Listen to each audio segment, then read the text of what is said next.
चुनाव, आप जानते हैं, सिर्फ हार जीत का हिसाब नहीं होते। वो तो एक आईना होते हैं जिसमें किसी भी इलाके की उम्मीदें, उसकी मजबूरियां सब साफ साफ दिखाई देती हैं। तो आज हम सिर्फ 2022 के नतीजों को नहीं देखने वाले हैं, बल्कि उन आंकड़ों की गहराई में जाकर तिंदवारी के भविष्य का एक नक्शा तैयार करेंगे। एक ऐसा नक्शा जो सत्ता के लिए नहीं, बल्कि जनता के शासन के लिए हो। यही है तिंदवारी 2027 का फोरेंसिक ब्लूप्रिंट। तो चलिए इस सबसे बुनियादी सवाल से शुरू करते हैं कि जमीन हमें क्या बताती है जो अखबार की सुर्खियां नहीं बताती। क्योंकि देखिए, राजनीति के शोर शराबे से कहीं ज्यादा गहरी किसी भी क्षेत्र की असली कहानी उसकी मिट्टी, उसके पानी और वहां रहने वाले लोगों की रोजमर्रा की जद्दोजहद में छिपी होती है। तो सबसे पहले हमें तिंदवारी की जमीनी हकीकत को समझना होगा। ये कहानी है वहां की मिट्टी की, पानी की और लोगों की आजीविका की। क्योंकि जब तक हम ये नहीं समझेंगे कि वहां का किसान क्यों परेशान है या वहां का नौजवान घर छोड़कर क्यों जा रहा है, तब तक हम ये कभी नहीं समझ पाएंगे कि वो अपना वोट किसे और क्यों देता है। अगर हम नक्शे पर देखें तो तिंदवारी उत्तर प्रदेश के बुंदेलखंड क्षेत्र में बांदा जिले में पड़ता है। ये एक मुख्य रूप से ग्रामीण निर्वाचन क्षेत्र है। मतलब इसकी पहचान और इसकी अर्थव्यवस्था दोनों की नींव कृषि पर टिकी हुई है। ये एक ऐसी जगह है जहां सियासत का हर धागा खेतों की पगडंडियों से होकर ही गुजरता है। और यहीं पर हमें मिलती है यहाँ की सबसे बड़ी, सबसे गहरी चुनौती, पानी की भयानक कमी। बुंदेलखंड का सूखा कोई नई खबर नहीं है। ये एक स्थायी संकट बन चुका है। एक ऐसा संकट जो हर फसल पर, हर परिवार पर और हर सपने पर अपना असर डालता है। ये सिर्फ एक पर्यावरण का मुद्दा नहीं है, ये एक बहुत गहरा आर्थिक और सामाजिक संकट है। और जब ऐसा आर्थिक संकट होता है तो उसका सीधा नतीजा क्या होता है? लगातार होता हुआ पलायन। जब गांव में गुजारे लायक काम नहीं मिलता तो युवा मजबूरन काम की तलाश में शहरों की ओर निकल जाते हैं। ये पलायन, ये इस बात का एक जीता जागता सबूत है कि स्थानीय स्तर पर अवसरों की कितनी कमी है। ये एक खामोश संकट है जो धीरे धीरे परिवारों को बिखेर रहा है। तो आखिर कौन है ये लोग जिनकी जिंदगी इन चुनौतियों के बीच गुजरती है? यहाँ की ज्यादातर आबादी छोटे किसानों और भूमिहीन मजदूरों की है। आबादी का एक काफी बड़ा हिस्सा, करीब 21.6% अनुसूचित जातियों का है। अन्य पिछड़ा वर्ग में दो समुदाय खासतौर पर अहम हैं, कुम्हार या प्रजापति समुदाय जो पीढ़ियों से मिट्टी के बर्तन बनाते आए हैं, और निषाद समुदाय। साक्षरता दर लगभग 68% है, जो ये तो दिखाती है कि शिक्षा की इच्छा तो है, पर शायद अवसर सीमित हैं। यहाँ जिंदगी गुजारे लायक खेती, पारंपरिक हुनर और छोटी मोटी दुकानदारी के सहारे ही चलती है। अब जब हमने जमीन की हकीकत को समझ लिया है तो चलिए बात करते हैं 2022 के जनादेश की। चुनाव के नतीजों को कभी भी सिर्फ जीत या हार के चश्मे से नहीं देखना चाहिए। ये असल में मतदाताओं के भेजे हुए संकेत होते हैं जिन्हें बहुत सावधानी से समझने की जरूरत होती है। 28,425 ये सिर्फ एक संख्या नहीं है। 2022 के चुनाव में ये जीत और हार के बीच का फासला था। ये वो खाई थी जिसे एक अभियान ने पार कर लिया और दूसरा नहीं कर सका। अब अगर इसी आंकड़े को हम प्रतिशत में देखें तो ये अंतर था 14.48% का। ये एक मजबूत जीत तो थी, लेकिन ये कोई एक तरफा लहर नहीं थी। ये हमें साफ साफ बताता है कि एक बहुत बड़ा तबका था जो विजेता के साथ नहीं था, जो शायद बदलाव चाहता था। जीतने वाले उम्मीदवार को वोट मिले 44.24%। ये एक मजबूत समर्थन का आधार तो दिखाता है, लेकिन इसका दूसरा पहलू ये भी है कि 55% से ज्यादा मतदाताओं ने विजेता के खिलाफ वोट दिया। ये बात भी हमें याद रखनी चाहिए। और ये आंकड़े और भी दिलचस्प हो जाते हैं जब हम तिंदवारी के चुनावी इतिहास पर एक नज़र डालते हैं। देखिए, यहाँ किसी एक पार्टी का कभी स्थायी दबदबा नहीं रहा। बसपा, कांग्रेस, सपा और भाजपा सभी ने यहाँ जीत का स्वाद चखा है।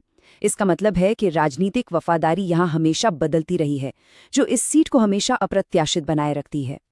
और एक और कहानी है जो ये आंकड़े बताते हैं, वो है लोगों की बढ़ती हुई भागीदारी की।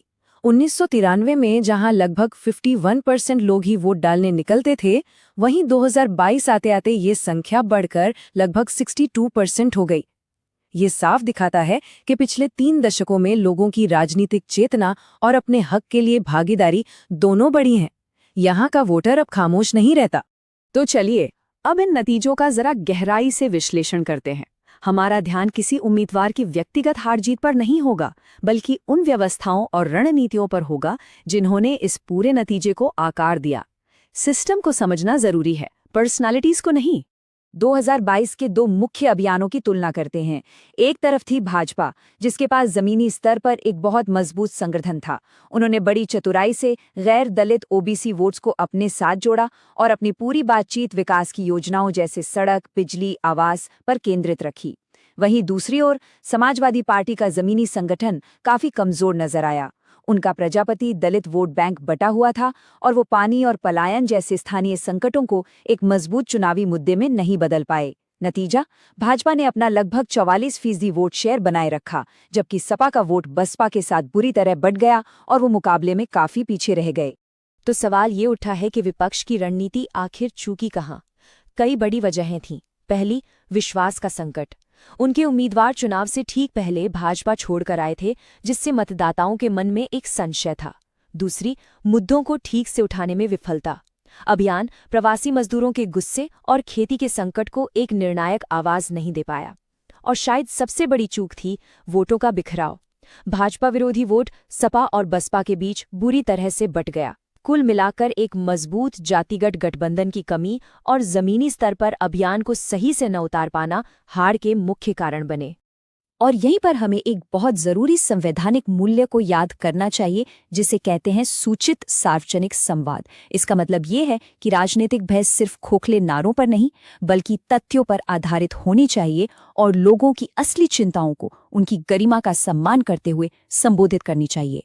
जब कोई अभियान प्रवासी मजदूरों के दर्द या किसानों के संकट को ठीक से आवाज नहीं दे पाता, तो वो सिर्फ एक चुनाव नहीं हारता, बल्कि वो इस जरूरी मूल्य का भी सम्मान करने में चूक जाता है। तो जो बीत गया सो बीत गया। अब आगे देखते हैं। पिछली गलतियों से सीखकर तो 2027 के लिए एक मजबूत और कारगर रूपरेखा क्या हो सकती है? एक ऐसी रणनीति जो सच में एक जन केंद्रित जनादेश तैयार करे। किसी भी मजबूत अभियान की शुरुआत एक मजबूत और सच्चे नारे से होती है। हमारा प्रस्ताव है, हम मिलकर करेंगे। ये सिर्फ एक नारा नहीं है, ये सामूहिक कार्रवाई, साझा जिम्मेदारी और एकजुटता का एक वादा है। एक ऐसा वादा जो एक बिखरे हुए सामाजिक ताने बाने को फिर से जोड़ने का काम कर सकता है। और इस नारे के पीछे एक पूरी रणनीति है, 5 कदमों की एक ठोस रणनीति। पहला कदम एकजुटता। पिछड़ा, दलित और अल्पसंख्यक यानी पीडीए समुदायों का एक मजबूत गठबंधन बनाना। दूसरा, गारंटी। ग्रामीण नौकरी और सामाजिक सुरक्षा की ऐसी गारंटी देना जिस पर लोग भरोसा कर सकें। तीसरा, सम्मान। कारीगर जातियों को आर्थिक समर्थन और सामाजिक सम्मान देना।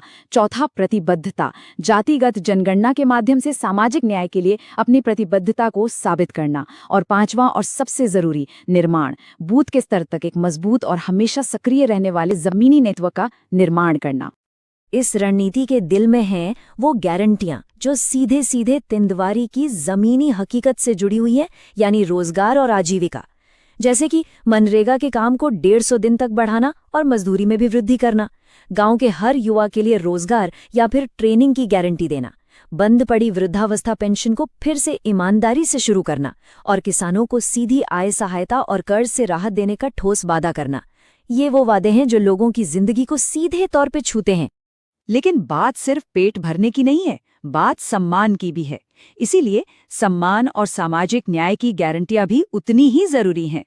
कुम्हार और दूसरे कारीगर समुदायों के लिए स्किल क्लस्टर और सब्सिडी की योजनाएं शुरू करना। उनके बनाए गए उत्पादों के लिए एक न्यूनतम समर्थन मूल्य सुनिश्चित करना। आरक्षण की नीति को और पारदर्शी बनाने के लिए जातिगत जनगणना कराना। और गांवों के स्कूलों और स्वास्थ्य केंद्रों में जो पद खाली पड़े हैं उन्हें तुरंत भरना। ये सिर्फ आर्थिक नहीं, बल्कि सामाजिक सशक्तिकरण का एक पूरा खाका है। अब देखिए, एक मजबूत जमीनी नेटवर्क बनाना बेहद जरूरी है, लेकिन हमें ये याद रखना होगा कि शासन जो है वो विश्वास पर चलता है, और विश्वास लोगों की सहमति और उनकी जानकारी के जिम्मेदार प्रबंधन से ही बनता है। भारत का डेटा संरक्षण कानून भी तो यही कहता है कि किसी भी व्यक्ति की जानकारी लेते समय उसकी सहमति और गोपनीयता का सम्मान करना मौलिक सिद्धांत है। कोई भी राजनीतिक प्रक्रिया, चाहे वो कितनी भी डेटा ड्रिवन क्यों ना हो, उसे इन सिद्धांतों का सम्मान करना ही होगा, वरना वो नेटवर्क सिर्फ एक डेटाबेस बन के रह जाएगा, भरोसे का पुल नहीं बन पाएगा। तो आखिर में शासन तक पहुंचने का सही रास्ता क्या है? ये रास्ता आंकड़ों से होकर तो गुजरता है, लेकिन इसकी मंजिल लोगों का सम्मान और उनकी गरिमा है। डेटा इंजीनियरिंग और राजनीतिक रणनीति का असली और अंतिम लक्ष्य केवल चुनाव जीतना नहीं होना चाहिए। इसका असली मकसद उन लोगों के जीवन को बेहतर बनाना है, जिनकी सेवा करने का वादा हर कोई करता है। If you want to become a people-centric leader and uplift your constituency, get in touch with blueprintstrategies.ai at mgr@blueprintstrategies.ai or call 080-4204-1602. Purpose Beyond Politics.